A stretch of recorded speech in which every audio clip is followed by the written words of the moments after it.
my home, we've recently decided that we have way too many TV streaming subscriptions. So we decided it was time to let go of Disney Plus. That was not mine, just to be clear. Which, of course, prompted us to explore everything we had previously ignored and would lose access to at the end of the month. One of the fun surprises we found was a documentary about the iconic ocean explorer Jacques Cousteau. It's called Becoming Cousteau. My initial interest was based on childhood memory of my parents being members of the Cousteau Society and my general interest in all things relating to the ocean. It turns out it's a really compelling documentary about a personal transformation. Most people know the name Jacques Cousteau. He was a French naval officer, an oceanographer, filmmaker, and author. He co-invented scuba as we know it and pushed underwater technology to dazzling new depths. The scuba he created also enabled his pioneering work of underwater cinematography, creating his first underwater film in 1943. In profound ways, he expanded the awareness both of the scientific community and the general public of what was happening beneath the surface. He was a brilliant man. He undertook huge risks for the sake of discovery. Through the course of his adult life, his outlook shifted from one of an explorer to a defender of the earth. He was not always the grandfatherly, concerned global citizen that most of us think of him as. His early films celebrated a reckless explorer attitude. In one film, amazed by this great number of fish that surrounded a coral reef, Cousteau's team was curious just how many fish were there. The film shows them setting a large explosive directly on the reef and blowing it up. Their goal was to count how many fish floated to the surface. The documentary also explains how Cousteau financed his operations. Shortly after buying his iconic boat, the Calypso, his team was running low on money, but they were saved when British Petroleum hired Cousteau's team in 1954 to conduct a geological survey of the seabed of the Persian Gulf. Jacques Cousteau's pioneering work put Abu Dhabi on the map as a player in the petroleum market. For the young explorer Cousteau, it wasn't enough to visit the ocean's depths. He also had visions of colonizing it. In many of his public appearances, he promised the development of Jetsons-like underwater world where housing would connect with work and shopping through giant underwater hamster tubes, essentially. His encounter with the ocean was a sort of manifest destiny. He felt entitled to explore and claim it all for human development. Over time, though, through his filmmaking and exploration, Cousteau found that the life that he was so enthralled with was disappearing. Entire reefs were dying. Biodiversity was shrinking. The underwater world that he loved was fading fast, and it was due to human activity. Seeing that decline firsthand transformed him into a preeminent leader of ocean preservation. Cousteau's legacy includes over 120 television documentaries. He wrote more than 50 books and founded an environmental protection organization with 300,000 members. He was a featured speaker at the UN Earth Summit in 1992, which laid the groundwork for most of what we know of that work, things like the Paris Accord and the Kyoto Protocol. I wanted to mention Cousteau's documentary for a couple of different reasons. First, it was really disturbing to see how long we had been aware of profound environmental degradation and how slow we have been to take action. But second, I love the film because it shows that dramatic change in perspective is possible. Cousteau's shift of perspective is the same one that we need on a much broader scale. And once shift has occurred, there are tremendous resources of human community and technology to enact in that change. Since we're talking about interdependence and ecology this week, I wanted to quickly look at some of the ways that we have understood human relationship with nature.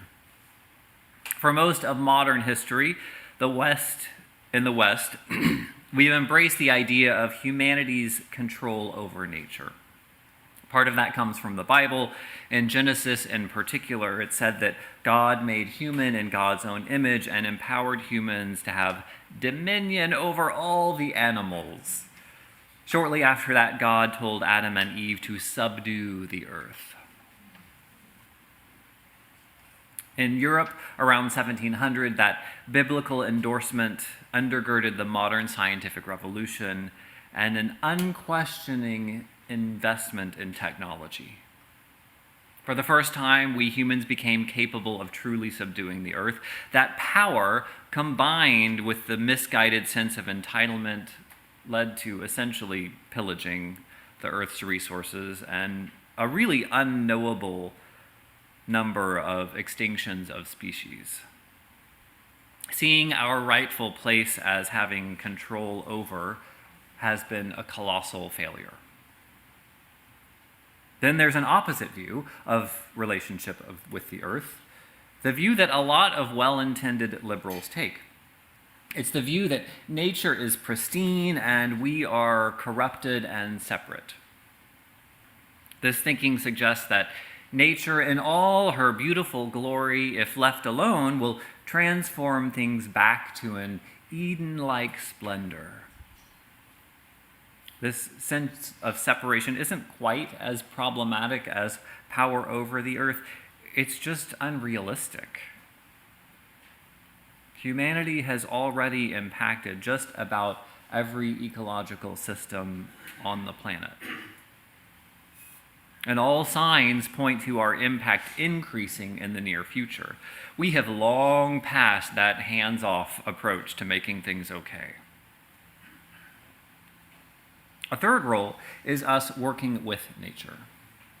We humans have and can work with nature to encourage biodiversity and flourishing ecosystems. In fact, we've been doing it for a very long time. Just on Thursday this week, an article in the LA Times titled "The Sierra Standing Dead" explored the decline of conifer forests in the Sierra Nevada. Of course, climate change is a big problem there, but we've also abandoned our role as co-creators. The article points out, quote, "More than a century ago, colonizers outlawed burns by indigenous groups and adopted aggressive fire suppression policies, and later managed swaths of the region for timber. That has altered the structure and composition of these forests and made them vulnerable to wildfires and drought." You see, many of these ecosystems in the Americas that we love evolved with human help.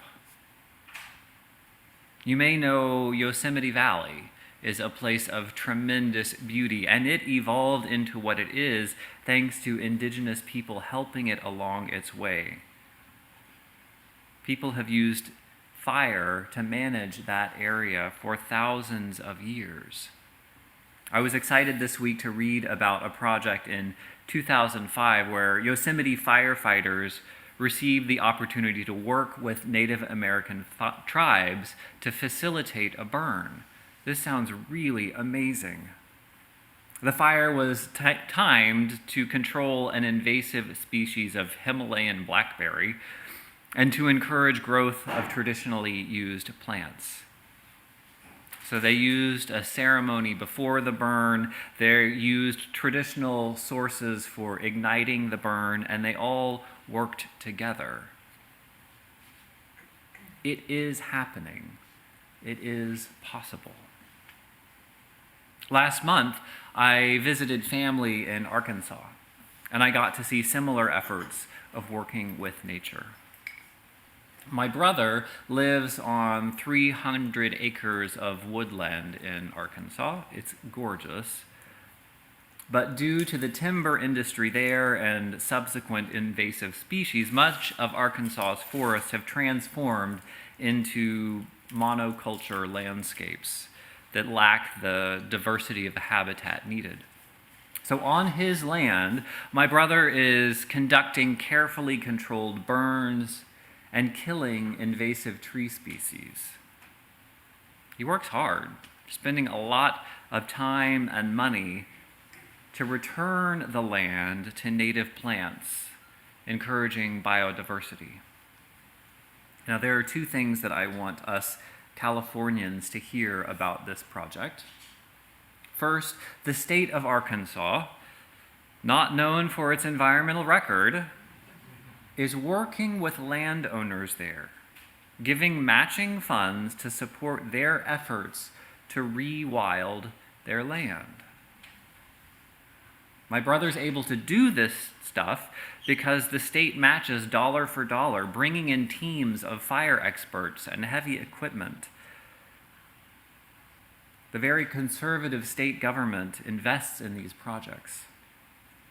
The second thing worth mentioning here is some of the people who are doing this work most effectively, the people who are invested in preserving biodiversity and wilderness, are doing it in connection with their interest in hunting and fishing.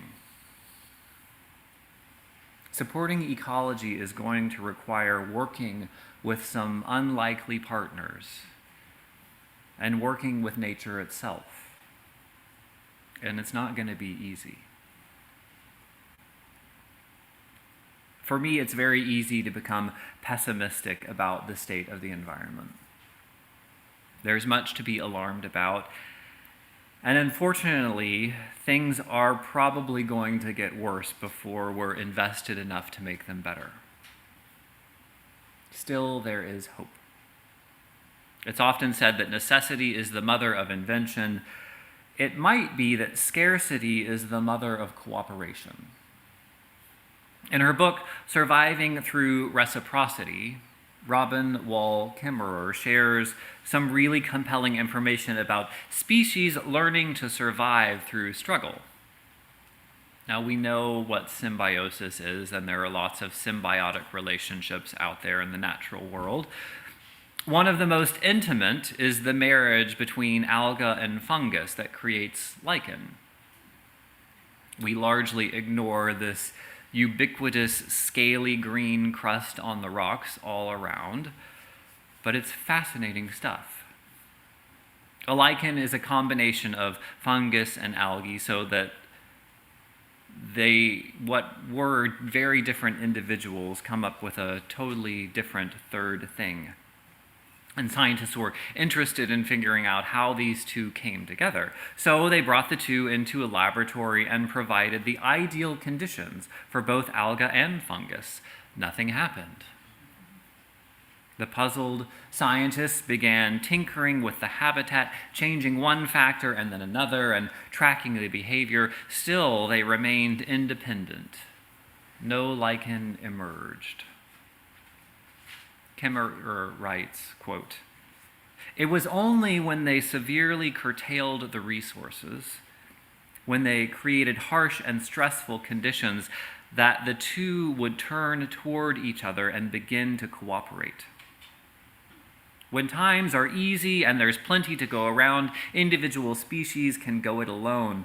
But when conditions are harsh and life is tenuous, it takes a team, sworn to reciprocity, to keep life going forward.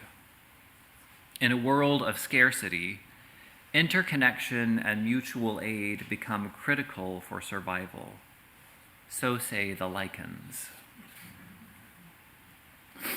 I would like to think that we humans are smarter than fungus and algae, but I'm not so certain. We are powerful but imperfect creatures, fumbling our way through life. I have faith that as a thing gets harder, perhaps really hard, we will open ourselves to seek cooperation with the broader web of life. It will not be easy or perfect as a journey. In fact, it will be quite a struggle. But I have faith that the depths of our relationships will sustain us. I know people come to this Unitarian Universalist faith tradition often as skeptics who are hungry for some reasonable sense of hope.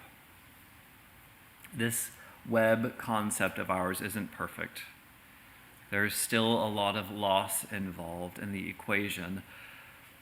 But if you want a concrete piece of hope with evidence to believe in, a truth that will humble you and call you to a better self, a source of comfort and purpose, this is it. We are part of an interdependent web of all existence. We are all in this together, whether you call that universal salvation or ecology. As Rebecca Parker says, there is a love holding us. There is a love holding all that we love. There's a love holding all. We rest in that love. Amen.